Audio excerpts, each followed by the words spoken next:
Semuanya, Assalamualaikum warahmatullahi wabarakatuh. Baik, hari ini saya akan melakukan presentasi tentang analisis perbandingan pengembangan pariwisata antara Taman Mini Indonesia Indah dan Ragunan. Studi kasus dua objek wisata, dampak positif dan dampak negatif dan berkelanjutan. Baik, sebelum saya melakukan presentasi, saya akan memperkenalkan diri. Perkenalkan, nama saya Aslam Akbari dengan NIM 2410 411 8811. Saya dari kelas eksekutif 28. Ini merupakan tugas dari UTS Manajemen Pariwisata. Yang pertama adalah latar belakang dan pendahuluan. Mengapa saya memilih Taman Mini Indonesia versus Ragunan? Taman Mini Indonesia Indah dan Marga Satwa Ragunan merupakan dua ikon pariwisata DKI Jakarta yang dikelola oleh negara. Dengan orientasi berbeda, Taman Mini mempresentasikan wisata pelestarian budaya bangsa, sedangkan Ragunan menyajikan konsep wisata edukasi lingkungan dan konservasi satwa bernilai murah.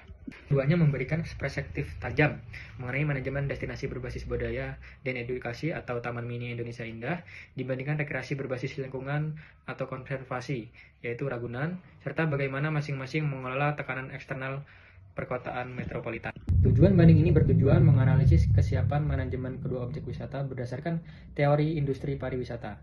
Analisis ini difokuskan pada perbandingan lingkungan ekonomi, budaya, kelestarian lingkungan, serta perumahan solusi manajerial untuk manajemen pariwisata berkelanjutan. Yang pertama adalah profil Taman Mini Indonesia Indah, wisata edukasi dan budaya nasional.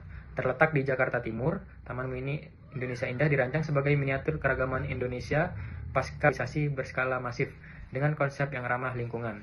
Lokasi di daerah Jakarta Timur, akses transportasi LRT Jabodetabek. Daya tariknya untuk Taman Mini adalah anjungan daerah, danau, museum, dan keong emas. Karakteristik wisatawan yang mengunjungi Taman Mini Indonesia Indah adalah wisata edukasi, keluarga kelas menengah ke atas, dan turis asing. Dan terdapat fasilitas-fasilitas yang berada di Taman Mini Indonesia Indah seperti kendaraan listrik, pedestrian ramah difabel, dan e-ticketing. Yang kedua adalah profil Taman Marga Satwa Ragunan, konservasi satwa rekreasi rakyat. Sebagai kebun binatang tertua di Jakarta, Ragunan berfungsi sebagai ruang terbuka hijau utama yang tiket yang sangat terjangkau bagi masyarakat publik. Lokasinya tersendiri berada di Pasar Minggu, Jakarta Selatan, akses langsung koridor Transjakarta. Daya tariknya adalah koleksi satwa langka, pusat primata, dan taman refleksi. Karakteristik wisatawan yang mengunjungi Taman Marga Satwa Ragunan adalah biasanya wisata lokal dan rekreasi keluarga. Atasnya pun juga ada penyewa sepeda, area parkir yang teduh, dan shelter, dan edukasi fauna. Dan selanjutnya adalah analisis komparatif dampak positif antara Taman Mini Indonesia Indah dan Taman Marga Satwa Ragunan.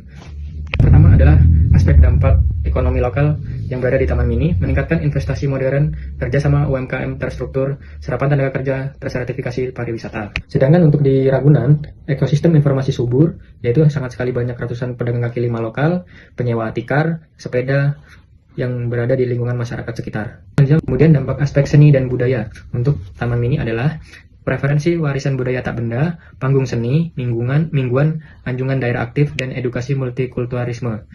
Untuk daerah Ragunan sendiri, tidak signifikan untuk kebudayaan, berfokus utama pada edukasi konservasi satwa liar dan alam Nusantara. Sarana dan prasarananya tersendiri, untuk di daerah Taman Mini sangat modern dengan konsep green infrastruktur, bebas polusi, kendaraan berbahan bakar fosil di area utama. Sedangkan untuk di Marga Satwa Ragunan, penyediaan area ruang terbuka hijau, paru-paru kota, rehabilitasi perjalan kaki yang ramah lingkungan. Taman Mini Indonesia Indah sebagai etalase resmi diplomasi negara, apresiasi 38 provinsi Indonesia di kancah global. Kemudian untuk wisata Ragunan, destinasi edukasi keanekaragaman hayati nasional yang terjangkau bagi lembaga pendidikan wilayah Jabodetabek. Kemudian sekarang untuk dampak negatif. Untuk dampak negatif sendiri adalah di daerah Taman Mini sampah non-organik dari pameran atau konser tersendiri sangat banyak. Masalah sampah ini masih menjadi isu di daerah Jakarta tersendiri. Dan sedangkan di Ragunan, masalah sampah masif akibat kebiasaan piknik dari luar, resiko satwa stres akibat kegaduhan pengunjung. Dampak kemacetan. Untuk di daerah Taman Mini, macet di pintu masuk utama pada masa liburan. Untuk di daerah Ragunan, sangat ekstrim untuk kemacetan di koridor, jalan TB Simatupang, dan Pasar Minggu untuk libur akhir pekan. Kemudian ketiga, isu kesenjangan sosial. Taman Mini, harga tiket pasca direhabilitasi dirasa terlalu mahal bagi masyarakat kalangan bawah. Untuk Ragunan, mencampurnya pedagang kaki lima non-resmi yang menurunkan estetika pariwisata sehat. Kemudian selanjutnya adalah perbandingan indeks kesiapan wisata. Untuk kesiapan wisata, Taman Mini sangat siap untuk wisatawan. Kesiapan infrastruktur hijau yaitu 90% di Taman Mini itu menggunakan bebas emisi kendaraan. Dan untuk di Ragunan tersendiri, harga dan aksesnya sangat ekonomis. Hanya tiketnya Rp4.000. Warga kalangan bawah bisa menikmati kunjungan ke Ragunan. Untuk tiketing tersendiri, Taman Mini sangat unggul di 80% karena 80% tiketing dan kuota kuat. Kemudian manajemen kebersihan lingkungan, Ragunan minus 55%. Tantangannya adalah tantangan sampah plastik. Dari data tersebut, Taman Mini lebih unggul dalam berkelanjutan dan tata kelola modern. Ragunan lebih unggul dalam inklusi sosial atau sosial ekonomi rakyat, namun memiliki tantangan besar pada manajemen daya dukung fisik dan pengelolaan sampah. Dan adalah sekarang solusi dan rekomendasi untuk Taman Mini Indonesia Indah. Yang pertama adalah subsidi skema tiket rekreasi. Karena masyarakat menganggap tiket Taman Mini terlalu mahal, mungkin bisa diterapkan dengan menerapkan diskon khusus untuk pelajar daerah atau subsidi hari kerja menjaga inklusi sosial budaya agar Taman Mini tetap dapat diakses oleh seluruh masyarakat. Kedua adalah pelibatan UMKM sekitar koridor wisata. Membangun komitmen formal untuk terkurasi dengan pengrajin lokal untuk menjual produk cenderamata resmi di galeri terpadu, mengurangi kesenjangan ekonomi dengan kawasan luar Taman Mini Indonesia Indah. Ketiga adalah optimasi edukasi budaya berbasis digital yang interaktif, mengintegrasikan teknologi QR Code di setiap anjungan daerah untuk menyajikan tur budaya visual guna mengurangi ketergantungan brosur serta kertas fisik.